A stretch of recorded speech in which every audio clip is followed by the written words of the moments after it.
Hello बच्चों, चलिए प्रश्न को देखते हैं। प्रश्न है हमारे पास, मान लीजिए कि A बराबर हमारे पास समुच्चय है जहां समुच्चय के अवयव हैं 1 2, B बराबर हमारे पास समुच्चय है जिनके अवयव हैं 3 4। तो A का B के साथ कार्तीय गुणन हमें ज्ञात करना है एवं A का B के साथ कार्तीय गुणन के कितने उप समुच्चय होंगे, हमें उप समुच्चयों के अवयवों की संख्या बतानी है एवं उनकी सूची बनानी है। चलिए सर्वप्रथम हम प्रश्न के लिए मुख्य अवधारणा लिखते हैं। मुख्य अवधारणा में मान लीजिए हमारे पास A बराबर एक समुच्चय है जहां समुच्चय के अवयव हमारे पास है x, y, z एवं B बराबर हमारे पास समुच्चय है जहां समुच्चय के अवयव हैं A और B। तो सर्वप्रथम हम देखते हैं कि समुच्चयों का कार्तीय युग्म किस प्रकार ज्ञात किया जाता है। समुच्चयों का कार्तीय युग्म, तो समुच्चयों का कार्तीय युग्म कुछ इस प्रकार ज्ञात करते हैं। मान लीजिए हमें A का B के साथ कार्तीय युग्म ज्ञात करना हो तो हमारे पास समुच्चय के अवयव कुछ इस प्रकार लिखे जाएंगे कि युग्म का जो प्रथम अवयव है वह A के समुच्चय के अवयव से लिया जाएगा और द्वितीय अवयव है वह B के समुच्चय के अवयव से लिया जाएगा। तो हमारे पास अवयव प्राप्त होंगे XA, XB, Y के लिए लिखेंगे तो YA, YB, इसी प्रकार Z के लिए लिखेंगे तो ZA, ZB। तो इस प्रकार हम A का B के साथ कार्तीय गुणन ज्ञात करते हैं। यदि हमें कहें B का A के साथ कार्तीय गुणन ज्ञात कीजिए तो इस स्थिति में युग्म का जो प्रथम अवयव है वह B के समुच्चय के अवयव से लिया जाएगा और द्वितीय अवयव है वह A के समुच्चय के अवयव से लिया जाएगा। चलिए अब हम देखते हैं उप समुच्चयों में अवयवों की संख्या किस प्रकार ज्ञात करते हैं। उप समुच्चयों में अवयवों की संख्या का हमारे पास सूत्र होता है जो कि होता है 2 की घात n, जहां n बराबर हमारे पास होता है अवयवों की संख्या के एवं तीसरी स्थिति हमारे पास होती है कि उप समुच्चय किस प्रकार ज्ञात किया जाता है। उप समुच्चय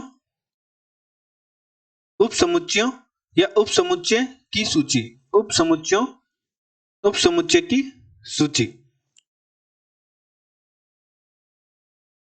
तो हम A समुच्चय के लिए उप समुच्चय की सूची बनाते हैं। तो हमारा A समुच्चय था वह हमारे पास था x, y, z। तो A समुच्चय के लिए उप समुच्चय कुछ इस प्रकार ज्ञात किए जाएंगे कि प्रथम अवयव हमारे पास होगा एक रिक्त समुच्चय, द्वितीय अवयव हमारे पास होगा x, तृतीय अवयव होगा y, चौथा हमारे पास अवयव होगा z।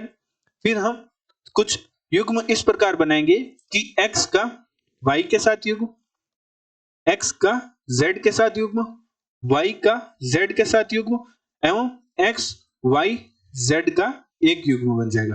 तो इस प्रकार हमारा A समुच्चय के लिए उप समुच्चय प्राप्त हुआ जिसके अवयव हमारे पास कुछ इस प्रकार प्राप्त हुए।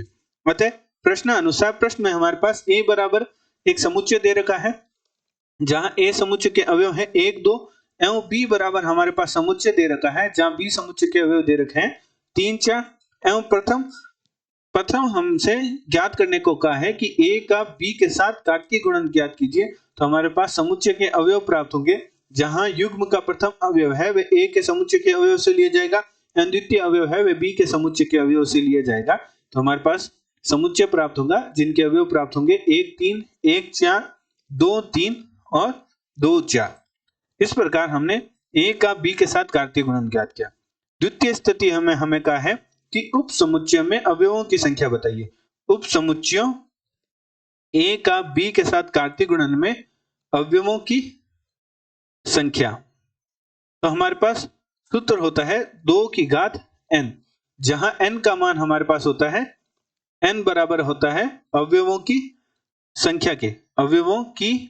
संख्या के। तो यहाँ हमारे पास अवयवों की संख्या A का B के साथ कार्तीय गुणन करने पर जो हमारे पास समुच्चय प्राप्त हुआ उनमें अवयवों की संख्या हमारे पास प्राप्त हुई, n का मान हमारे पास प्राप्त हुआ 4। हमारे पास अवयव प्राप्त हुए 1 2 3 4, तो हमारे पास n का मान प्राप्त हुआ 4। तो हमारे पास उप समुच्चय के अवयवों की संख्या प्राप्त होगी 2 की घात 4 जो कि हमारे पास प्राप्त होगा 16।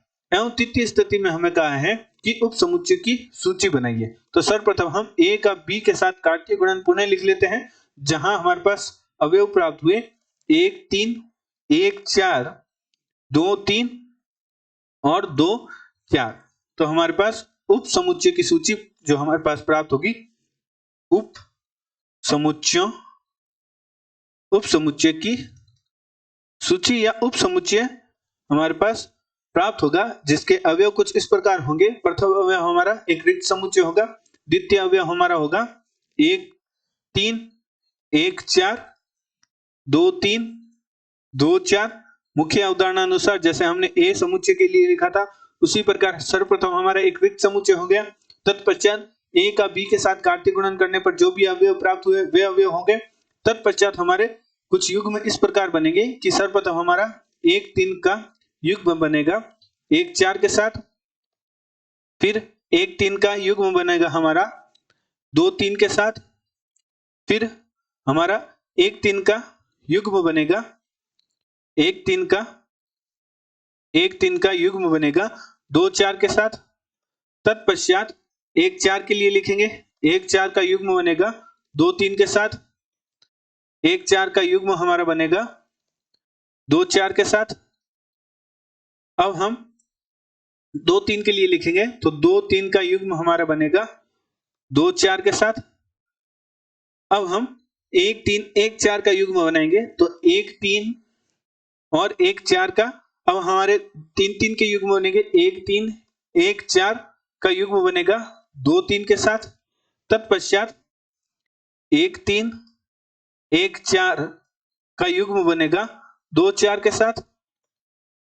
अब हमारा 1 3 2 3 का 1 3 और 2 3 का युग्म बनेगा 2 4 के साथ।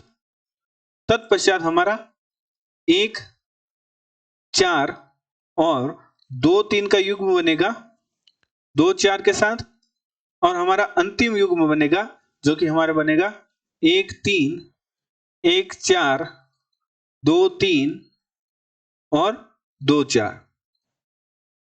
तो इस प्रकार हमारा उप समुच्चय प्राप्त हुआ, जहां उप समुच्चय के अवयव हमारे पास कुल 16 प्राप्त हुए। चलिए देखते हैं 1 2 3 4 5 6 7 8 9 10 11 12 13 14 15 और 16, जहां उप समुच्चय के अवयव हमारे पास निम्न हैं। आशा करते हैं आपको प्रश्न का समझ आया होगा। धन्यवाद।